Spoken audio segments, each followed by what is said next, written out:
오늘은 좀 됐는데 그 남친 있는 동기 여경에 한 번만 입 맞추려던 경찰관 결국 결론적으로 징계 책임으로는 이제 해임된 것 같아요. 그리고 벌금 700만 원 받았다는 얘기인데 오늘 포커스에 맞춰서 말씀드리려고 하는 거는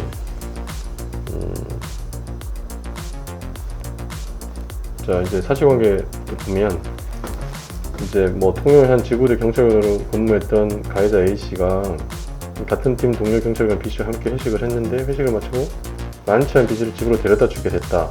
이때 제가 전에도 한번 말씀드렸는데 이 주변에 동료들이 있잖아요. 그 뭐 여성 동료들이 있으면 또 모르겠는데 이 남자 동료가 여자 동료 이 데려다 주게 이렇게 뭐 같은 택시에 태운다든가 이렇게 조치를 하고 다른 분들 기거해버리면 되게 무책임한 거예요. 이게 남자분들 중에서 실제 이런 경우가 제가 예전에 다뤘던 사례 중에 그런 게 있었어요. 예컨대 뭐 말도 안 되는 건데 좀 딴 얘기를 하면 이제 가해자가 이제 피해자한테 나이 차이가 되게 많이 나요. 근데 뭐 술이 취해가지고 자기 그 비번이 있잖아요, 집에. 그러니까 어디 뭐라 해야 되나 인사이동이 있어가지고 뭐 관사 비슷한 공무원이었는데 관사 비슷한 거를 이제 배정을 받았는데 그 들어가는 그 뭐 비번이 기억이 안 난다는 거예요. 아니 근데 이 한참 그 부하 여직원 알리가 만무하잖아요. 그런데 뭐 그런 식으로 말도 안 되는 핑계를 대서 이제 그 집 앞까지 가. 근데 가서 그냥 아무렇지도 않게 그 비번을 눌러서 그 문을 열어요. 그리고 이제 그게 느낌이 쎄하잖아요.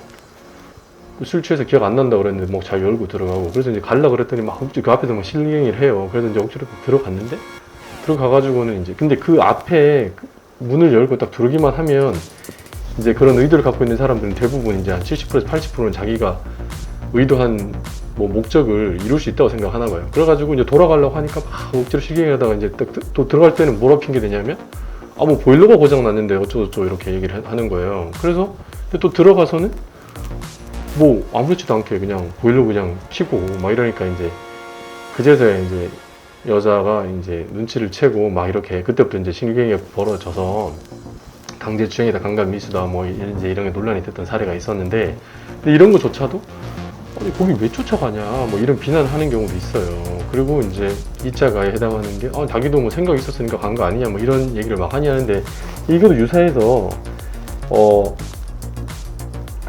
이제 여기는 좀 다른 게 피해자 B씨가 완전 만취 상태였죠. 그래서 집안으로 함께 들어가 침대에 앉아있는 B씨가 입을 맞추려 했다. 이 과정에서 B씨의 양팔 부위를 붙잡고 밀쳐 침대에 눕혔다. 그러니까 얼굴을 돌리면서 거부 의사를 표시했다. 그런데도 한 번만이라고 하면서 다시 입을 맞추려고 했다. 그래서 공동 출입문 앞에서 신체 접촉을 지속해서 하다 주거지 안에 들어가게 해줘 입 맞춤 등 신체 접촉에 대해 묵시적인 허락이 존재하는 것으로 생각했다라고 주장했다는 거예요, 이 가해자가. 근데 이 착각이죠, 자기 착각이고.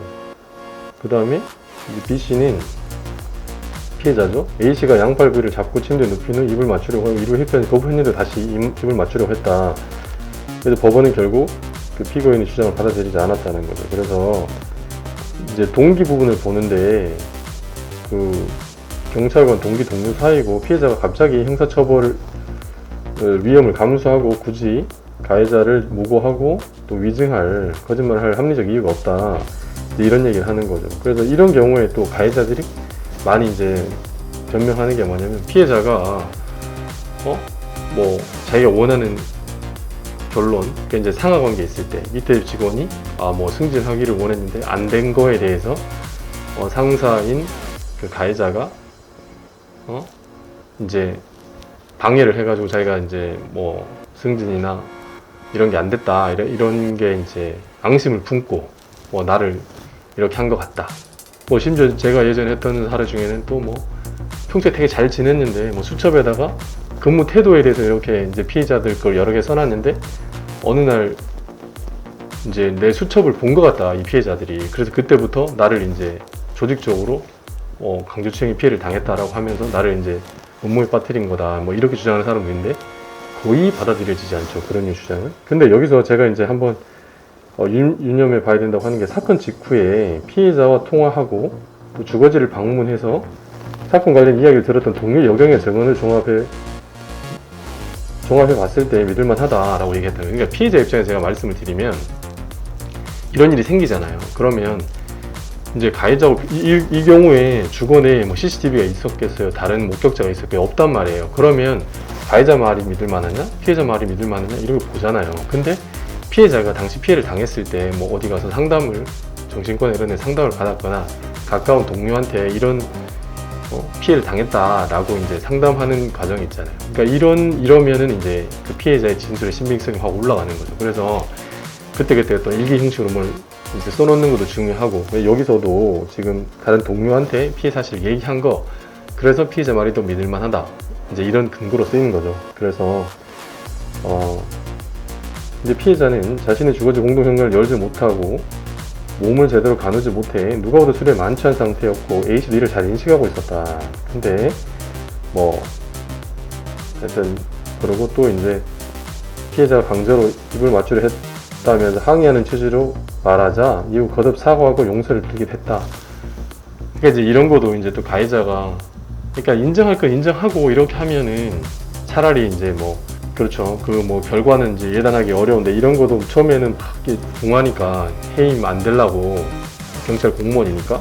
그래서 사과하고 이렇게 했다가 이제 징계에서 이제 잘렸잖아요. 해임되고 이렇게 하니까 이때 이제 사과나 용서 빈 거도 그때 내가 잘못했기 때문에 사과한 게 아니다 라고 하면서 말을 뒤집는 경우가 있어요. 이런 게 수사나 재판기관에는 이제 더 안 좋은 인상을 줘서 더 중형이 선고되기도 하는데, 충분히 실형에 집행유예 나와도 이상한 건이 아닌데, 여기서 이제 범행을 부인하고 반성하지 않고 있지만 강제력 그리고 유행력의 정도가 매우 강했다고 보이지 않고 추행의 정도도 매우 중하다고 보이지 않는다라고 하면서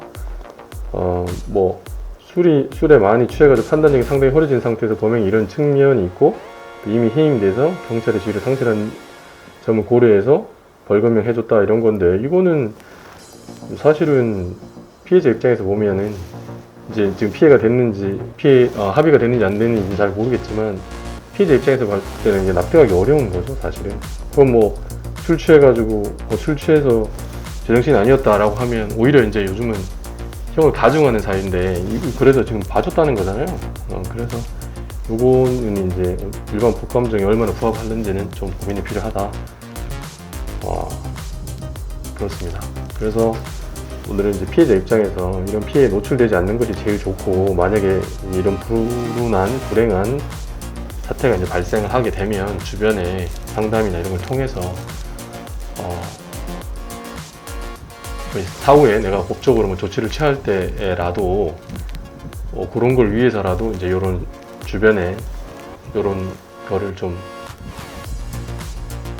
상황을 공유하는 게 좋죠. 그러면 또 이제 이걸 삐딱하게 보는 사람 입장에서 그러면 정말 처음부터 꽃범이 되려고 하는 사람들이 애초에 그렇게 있지도 않은 거를 주변 사람이 말을 맞춰가지고 그런 경우도 있었죠. 실제로 제가 예전 했던 것 중에 이제 그런 건 있다고 전에 한번 말씀드린 적이 있는데, 모든 사실관계를 다 일반화하기는 어렵고, 다만 이제 내가 피해를 당했는데 내가 자초한 것처럼, 내가 처신이 잘못된 것처럼 이렇게 해서 혼자 끙끙 이제 앓기만 하다가 여러 가지 기회를 놓치는 경우가 있잖아요. 그리고 나중에 정말 억울한 이런 피해 회복도 안 되고, 그래서 평생 한이 되는 경우가 있으니까, 그래서 그런 거를 좀 유념하시라. 그래서 가해자를 법의 심판대에 세워가지고 처벌이 되는 거라도 보면 그래도 좀 위안이 되니까. 이게 실제로 피해자가 피해를 입었다는 전제에서 말씀드리는 거예요. 역으로 이제 자기가 당하지도 않는 피해를 주변 사람한테 얘기해가지고 이 사람 함정에 빠뜨려서 어떤 한 사람의 인생을 이제 망치게 하는 의도로 만약에 한다라고 하면, 이 피해 호소인이죠. 이런 분은 오히려 이제 나중에 무고로 처벌될 수 있으니까 그런 것도 이제 염두에 두셔야 된다. 이제 항상 드릴 말씀이지만, 이제 가해자든 피해자든 억울한 사람이 나오지 않는 그것이 제일 좋은 것이다. 이상입니다.